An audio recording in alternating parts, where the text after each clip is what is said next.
Bang Ajis. Ya bang. Ini arahan dari itu bisa ke bawah nggak? Boleh, boleh.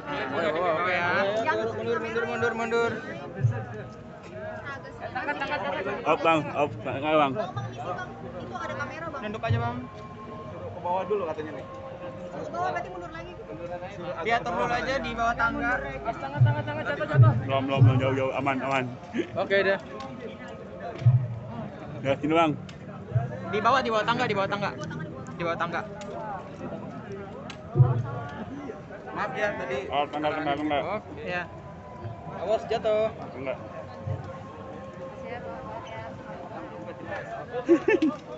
Oh bang. Ya dari situ. Oke deh. Jauh. Gue ini. Nah. Bang, polisi ya. Itu ada kamera.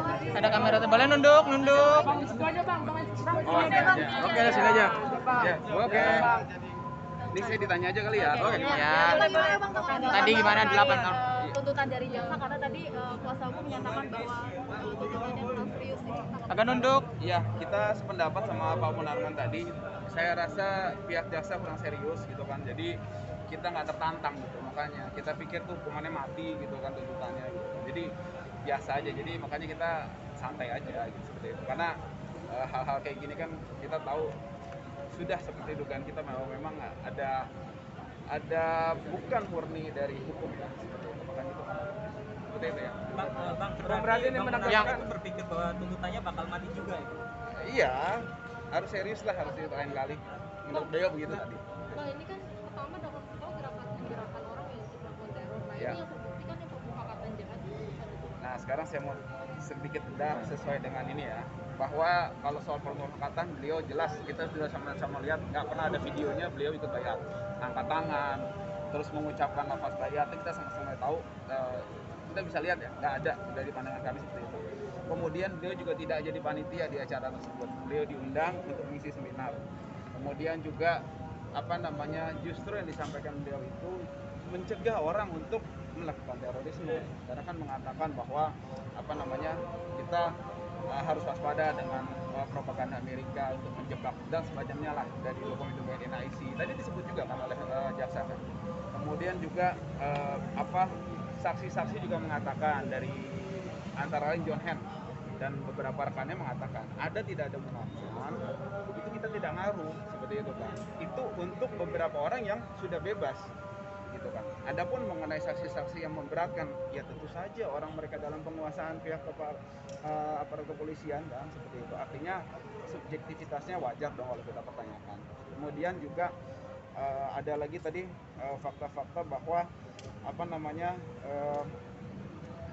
mengatakan Munarman itu pendukung ISIS dan ISIS tidak bisa dipidana waktu itu.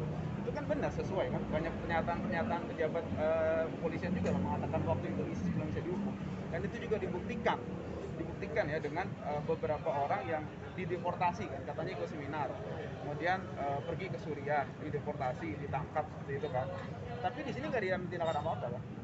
Bahkan acara 2425 menurut saksi Abdurrahman Lengkong juga mengatakan ya dalam persidangan bahwa setelah acara 2425 beberapa hari kemudian dia melaporkan ke Polda dan Polres, nggak ada tindakan juga, sama kan gitu. Artinya kan yang dikemukakan Pak Munarman itu memang sama dengan fakta yang waktu itu, tidak bisa dihukum seperti itu. Tapi ini dianggap sebagai suatu tindak pidana, makanya ya kita sama-sama tahu lah bagaimana arahnya ini kan seperti itu.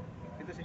Izin Bang, terkait yang memberatkan, salah satunya adalah Bang Munarman pernah dihukum 1 tahun 6 bulan karena melanggar pasal 270 ayat 1. Itu kasus yang mana ya Bang? Yang Monas waktu itu. Monas. Yang Monas. Lagi-lagi sama modelnya kan. Ya kasus-kasus yang terkait dengan politik juga. Dari ini ya, dari persepsi kita. Ada lagi?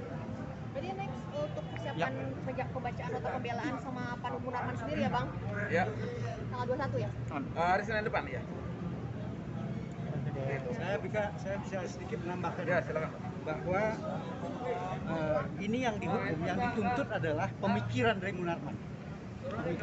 Karena tidak ada fakta dan bukti terdakwa Munarman memberikan kegiatan-kegiatan yang mendorong, menghasut atau membayar pihak yang melakukan teroris yang ada beberapa fakta yang disampaikan tadi.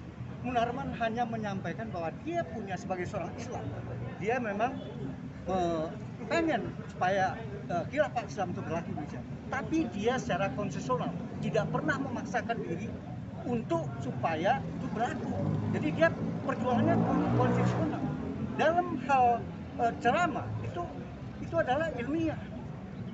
Itu kan hanya pendapat jaksa aja seolah-olah ini dikaburkan. Dia kalau Munarman hanya sampai di situ.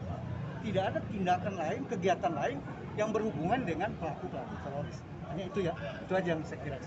Satu lagi terakhir bahwa Pak Munarman ini konsisten dari sebelum 2014, sebelum 2015 sampai setelah itu konsisten. Artinya beliau kalau tidak suka, tidak ada keberatan dengan beberapa ini, nggak benar itu kalau misalnya memaksakan mendirikan daulah, nggak benar itu di sini. Kenapa?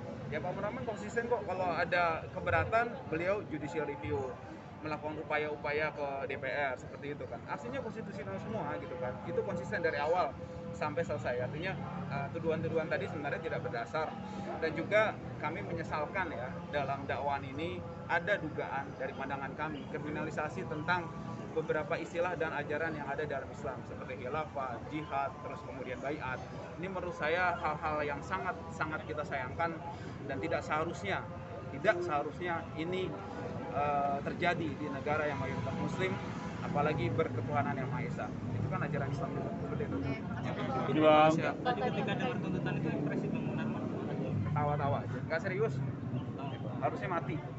Bang tadi yang terkait judicial Ya. review yang diajukan oleh Bang Munarman tadi, judicial review terkait dengan terorisme atau undang-undang? Termasuk ada judicial review tentang terorisme, itu juga inisiasi dari beliau. Ada perpres minol atau minuman keras juga. Kemudian ada waktu kemarin tentang COVID ya, itu juga. Terus ada juga soal apa namanya ya tadi terorisme. Untuk yang judicial review terkait terorisme, apakah dia mengkritisi terkait tentang pemikiran-pemikiran yang tidak bisa tidak pidana? Yang kita kritisi sebenarnya waktu itu mengenai penanganan penegak hukum soal terkait dengan HAM, dan juga kita mengkritisi pasal 43J yang tidak ada realisasi sampai saat ini. Padahal sesuai undang-undang harusnya itu diimplementasikan. Apa itu? Pengawasan terhadap pihak Densus 88. Terima kasih Bang Ozi. Terima kasih.